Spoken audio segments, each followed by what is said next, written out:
প্রতিবাদী মায়ের সাথে ভাষণে অংশ নিয়েছে। এখন সে শত্রুদের রুখতে যুদ্ধে যাবে। মাতৃমমতায় মায়ের তুলে তার স্বাধীন দেশের সোনার স্বপ্ন।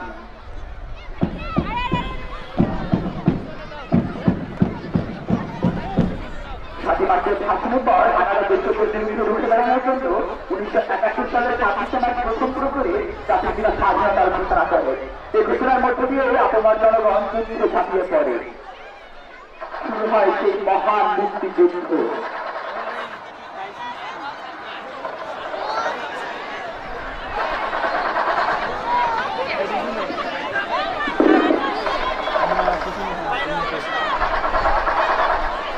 ছোট শিশু দেশের জন্য অনায়াসে ফিরিয়ে দিল তার তাজা সতেজ প্রাণ। সন্তান হারা মা তাই জন্য এখন আরো প্রতিবাদী।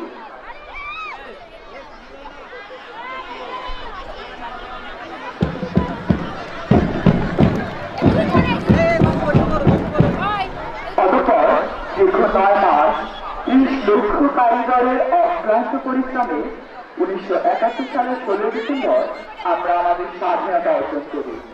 এদিন ঢাকা রেসকোর্স ময়দানে যৌথভূমির পক্ষে জেনারেল জগৎবীর সিং অরোয়ার কাছে পাকিস্তানের হানাদার বাহিনীর প্রধান জেনারেল নিয়াজির আত্মসমর্পণের মাধ্যমে বিশ্বের প্রতিষ্ঠিত হয় স্বাধীন ও সার্বভৌম রাষ্ট্র বাংলাদেশ।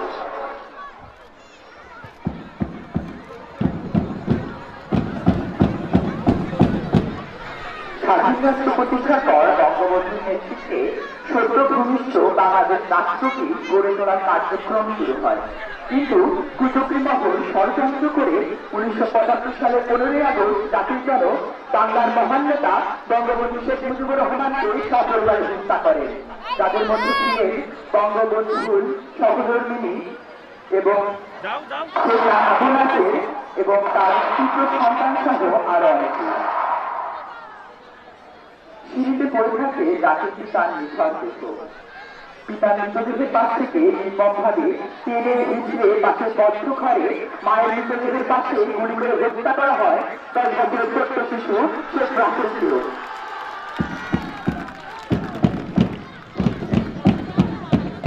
হায়না দলেরা সোনার বাংলা করার স্বপ্নকে যেন রুখে দাঁড়ায়।